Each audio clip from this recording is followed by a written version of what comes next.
Bonjour, alors aujourd'hui on regarde la notion du plan cartésien et des droites numériques. Tout d'abord, au niveau du plan cartésien, il y a plusieurs notions de vocabulaire qui sont importantes de savoir pour maîtriser tous les types de questions qu'on a dans le plan cartésien. Alors un plan cartésien, c'est en fait un regroupement de deux droites numériques, une horizontale et une verticale. Ma droite horizontale, on va l'appeler l'axe des abscisses, ou alors on va l'appeler aussi parfois l'axe des X. Pour ce qui est de ma droite verticale, elle, c'est notre axe des ordonnées, ou alors notre axe des Y. Le croisement des deux axes, ça se retrouve à être ce qu'on appelle le point d'origine du plan cartésien. Mes deux axes vont venir séparer mon plan cartésien en 4 cadrans. Donc, on appelle ça des cadrans, et le cadran, ça s'écrit comme ça ici. Donc, nos cadrans ont été numérotés de 1 à 4. Là, ce qui est particulier, c'est que la numérotation se fait dans le sens inverse des aiguilles d'une montre. Alors, mon cadran 1, c'est celui-là ici qu'on a en haut à droite.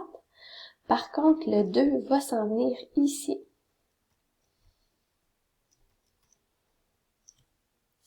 Notre 3 s'en vient ici. Et finalement, on a le cadran 4 qui est ici. Ensuite, notre plan cartésien, puisque c'est composé de deux droites numériques, on va avoir des valeurs qui sont associées.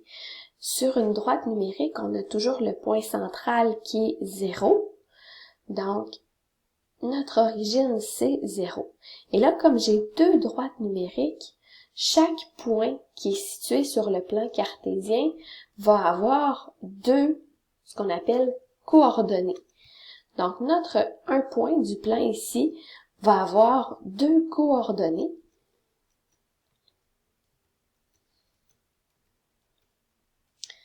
On va en avoir une coordonnée au niveau des X, donc une coordonnée horizontale qui va m'indiquer le déplacement de gauche à droite. Et je vais avoir une coordonnée verticale au niveau des Y, justement, qui va m'indiquer le déplacement de haut vers le bas. Pour une droite numérique, tous les nombres qui sont situés à droite de 0, ce sont des nombres positifs. Alors que tous les nombres qui sont situés à gauche de 0, ce sont des nombres négatifs. Donc moi, j'aime bien me faire un petit plus et un petit moins au bout de chaque axe du plan cartésien. Même chose sur mon axe des ordonnées à la verticale. Comme un thermomètre, ce qui est en haut de 0, c'est positif. Et ce qui est en bas de 0, c'est négatif. Et là, avec ce qu'on vient de se faire là, on peut identifier que tous les points qui vont être situés dans le cadran 1, ce seront des points que les coordonnées vont être positives, autant en X qu'en Y. Pour le cadran 2, ce qu'on peut remarquer, c'est que notre coordonnée en X, elle est négative, et la coordonnée en Y, elle est positive. Donc, on est capable d'aller faire ces déductions-là par rapport aux signes des points du cadran. Dans le cadran 3, j'ai deux nombres négatifs, et dans le cadran 4, j'ai un nombre positif en X et négatif en Y. Donc, tout ça, c'est ce qui est relié là au niveau des notions de vocabulaire puis la compréhension un petit peu du plan cartésien, puis un peu des droites numériques, là, le principe du 0 au centre, plus à droite, moins à gauche. Par la suite, vient l'application de tout ça. Donc, dans un plan cartésien, on va vous demander soit de trouver les coordonnées d'un point, ou alors d'aller placer un point dont on connaît les coordonnées. Donc, ce qui est important de faire, c'est d'observer notre plan cartésien et d'aller observer ce qu'on appelle la graduation. La graduation, ce sont les bonds que font chacune des petits carreaux de mon plan cartésien. Là, on le voit peut-être pas très bien ici, mais on a un petit 1 en rouge ici, autant au niveau de mon axe des X que de mon axe des Y. Alors, ça veut dire que chaque case va valoir 1. Là, avant de faire des numéros comme ça, je vous invite à vous remettre les petits plus et les petits moins et de se rappeler qu'on a un 0 qui est au centre ici. Donc, à droite de 0, c'est positif, à gauche de 0, c'est négatif. En haut de 0, c'est positif, en bas de 0, c'est négatif. Et là, on va aller trouver les coordonnées des points. Comme on a vu en haut, les coordonnées, j'en ai toujours une en X et une en Y. Et l'ordre est important. On peut retenir que X, Y, c'est l'ordre alphabétique. Donc, toujours le X en premier, toujours l'horizontale en premier. Alors, la façon de faire, on part de notre point d'origine du plan cartésien. On part de 0. Et là, on regarde c'est quoi le déplacement qu'on fait pour se rendre jusqu'à notre point.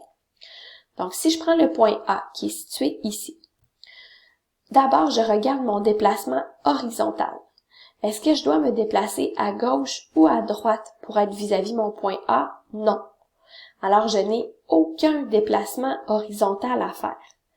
Ce que ça va vouloir dire, c'est que la coordonnée en X de mon point A, c'est 0. Je n'ai pas de déplacement. Par contre, pour ma coordonnée verticale, je vais avoir un déplacement. Je dois faire 1, 2, 3, 4, 5 bonds.